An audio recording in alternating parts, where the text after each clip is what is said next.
નમસ્કાર, હું છું પ્રિયા અને તમે જોઈ રહ્યા છો જનતા કી જાણકારી ન્યૂઝ। નજર કરીએ આજના સમાચાર ઉપર। કૃષ્ણનગર પ્રાથમિક શાળામાં વેલકમ નવરાત્રી રાસોત્સવ યોજાયો।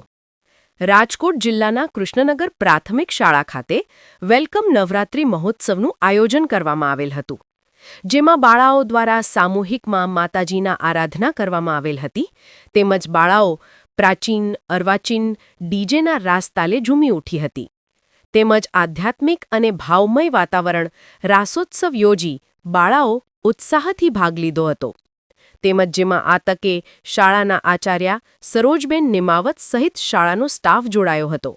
રિપોર્ટર પંકજ ટીલાવત, શાપર, વેરાવળ। હું કૃષ્ણનગર પ્રાથમિક શાળા આચાર્ય દેવમોરારી સરોજબેન। આજે અમારી શાળામાં વેલકમ નવરાત્રિનું આયોજન કરવામાં આવ્યું। તેમાં સૌપ્રથમ બાળકોએ જયાત્યા શક્તિની આરતી બોલી, ત્યાર પછી નવા ડ્રેસ સાથે બાળાઓએ રાસની રમઝટ બોલાવી।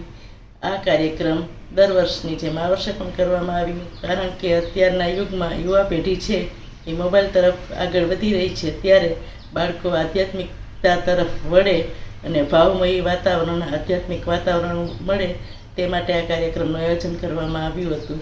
અસ્તુ।